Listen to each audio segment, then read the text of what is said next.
कभी कभी गलत बातों को भी इतना सच मान लिया जाता है कि गलत बातें ही सच्चाई बन जाती हैं। इस बात को अगले 1400 सालों तक यानी 1400 ईयर्स तक सच माना गया। गलत बात को भी इंसान सही समझ रहा है बस इसलिए कि उसका प्रूफ नहीं है। और आज हम 21वीं सदी में जब खड़े हैं तो हम रोबोट से बात कर रहे हैं, हम आर्टिफिशियल इंटेलिजेंस के बारे में डिस्कशन कर रहे हैं।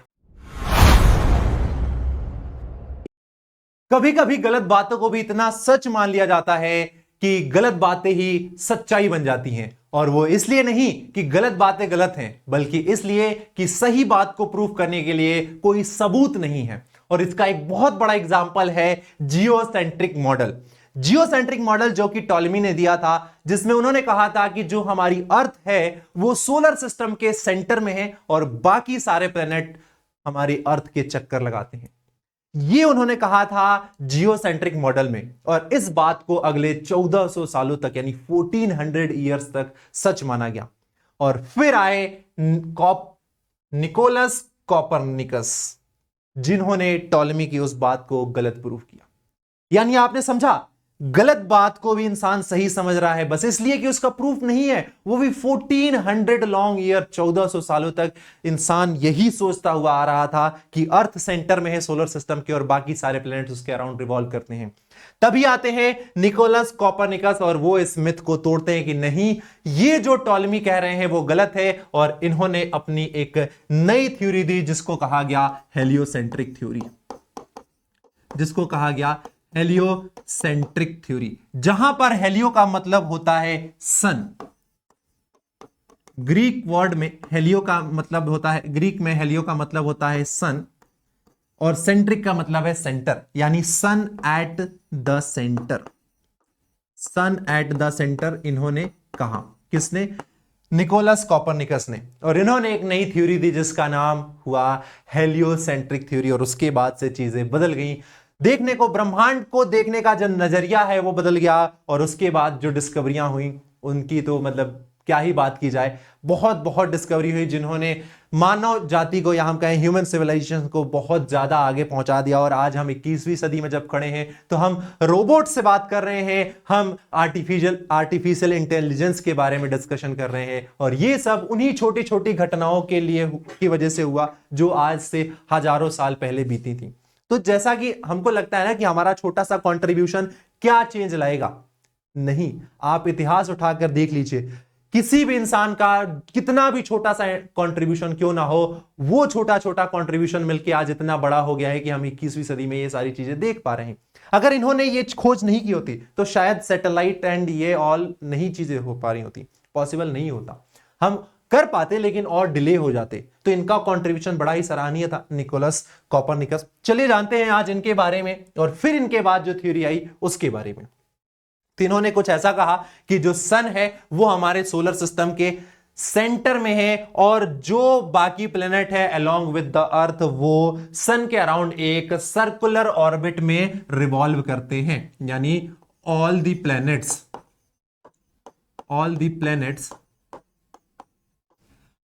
planets revolve around the sun in a circular orbit।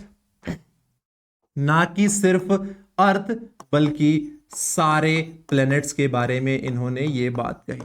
अब अगेन इनकी बात को सच मान लिया गया क्योंकि इन्होंने कुछ प्रूफ्स दिए। तो जो 1400 सालों से मानी जा रही थी बात, उसको गलत मान के अब हम इनकी बातों पे भरोसा करने लगे। पर अगेन इनकी बातों पे हम भरोसा कर रहे थे। फिर आते हैं एक और व्यक्ति, एक और साइंटिस्ट जो कहते हैं कि हाँ, इन्होंने कुछ बातें सही कही हैं निकोलस कोपरनिकस ने, पर इनकी कही सारी बात सही नहीं है, इनकी कुछ बातें गलत हैं, जिनका नाम था जोहानेस केपलर। और वो आते हैं और वो कहते हैं कि इन्होंने बिल्कुल सही कहा कि जो सन है वो हमारे सोलर सिस्टम के सेंटर पर है और बाकी सारे प्लैनेट्स सन के अराउंड रिवॉल्व करते हैं। पर इनकी एक बात गलत है और वो बात ये है सर्कुलर ऑर्बिट। क्योंकि निकोलस कोपरनिकस ने कहा था कि जो प्लैनेट्स हैं वो सन के अराउंड एक सर्कुलर ऑर्बिट में रिवॉल्व करते हैं। जोहानेस केपलर आते हैं और कहते हैं नहीं, ये बात गलत है। जो आपका ऑर्बिट होता है या जो पाथ होता है जिसमें प्लैनेट रिवॉल्व करते हैं सन के अराउंड, वो सर्कुलर नहीं होता है। इस थ्योरी को इन्होंने गलत करार दे दिया। अब अगर आपने गलत बोला है किसी चीज को तो जाहिर सी बात है आपके पास कुछ सबूत होंगे, कुछ साक्ष्य होंगे उस बात को सही प्रूफ करने के लिए। और इसीलिए जोहानेस केपलर जी आते हैं अपने 3 लॉज के साथ जो कि बहुत फेमस हुए और आगे हम और अच्छे से पढ़ेंगे क्लासेस में। मैं अगर बात करूं इनके फर्स्ट लॉ की, तो कैपलर्स फर्स्ट लॉ। जो प्लेनेटरी मोशन होता है उसको डिटेल में समझाया था कैपलर ने, और इसीलिए इनके लॉज को कहा जाता है Kepler's law of planetary motion, जिनमें इन्होंने 3 लॉ दिए। आज हम फर्स्ट लॉ की बात करते हैं। फर्स्ट लॉ में उन्होंने बिल्कुल वही बात कही जो कि आपके निकोलस कॉपरनिकस ने कही थी, बस एक चेंज रखा इन्होंने कहा कि सन जो है, सन के अराउंड बाकी सारे जो प्लेनेट हैं वो रिवॉल्व करते हैं। All the planets revolve around the sun but not in a circular orbit. Planets revolve around the sun in an elliptical orbit. बस ये एक चेंज उन्होंने कहा, सर्कुलर ऑर्बिट को इलिप्टिकल ऑर्बिट से चेंज कर दिया। अब आप देख सकते हैं यहां पर एक प्लेनेट है जो कि हमारी अर्थ है, जो कि सन के अराउंड रिवॉल्व कर रही है, और जो पाथ है वो आपका एक सर्कुलर पाथ नहीं है, वो एक इलिप्टिकल पाथ है। ये रहा वो इलिप्टिकल पाथ। ये क्या है?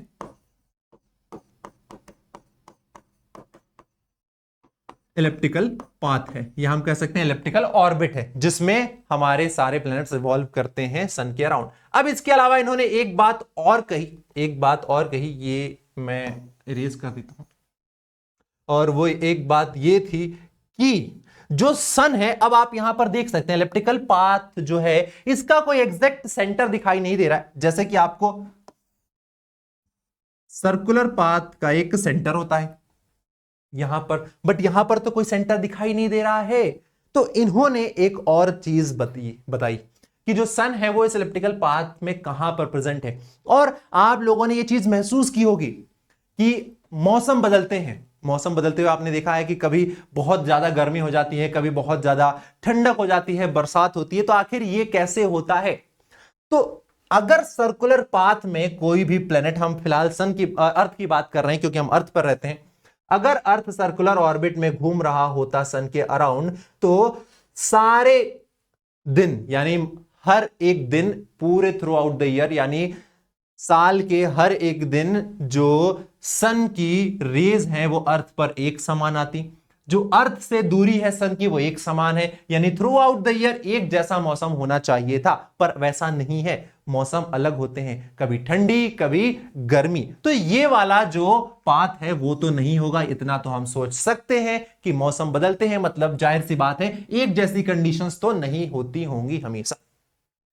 ये बात फिर इन्होंने कही और इन्होंने अपना स्टेटमेंट दिया और बोला कि जो सन है वो उस इलिप्टिकल पाथ में कहां प्रेजेंट होता है। अभी देखो ये सर्कुलर दिखाई दे रहा है आपको, ये कहना था किसका? ये कहना था निकोलस कॉपरनिकस का। पर जोहानस कैपलर जब आए तो उन्होंने बोला कि ये जो आपका पाथ है जिसको आप सर्कुलर ऑर्बिट कह रहे हो, ये सर्कुलर ना होके क्या है? इलिप्टिकल है। और इस इलिप्टिकल ऑर्बिट में 2 पॉइंट्स होते हैं जिनको हम कहते हैं फोकस।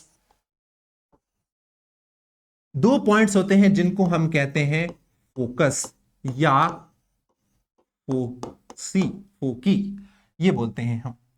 तो इन्होंने बोला कि जो प्लैनेट्स होते हैं वो सन के अराउंड एक इलिप्टिकल ऑर्बिट में रिवॉल्व करते हैं, और जो सन होता है उस इलिप्टिकल ऑर्बिट के 2 में से किसी भी एक फोकस पर हो सकता है। 2 में से किसी भी एक फोकस पर हो सकता है। ऐसा किसने कहा? ऐसा कहा जोहानस कैपलर ने।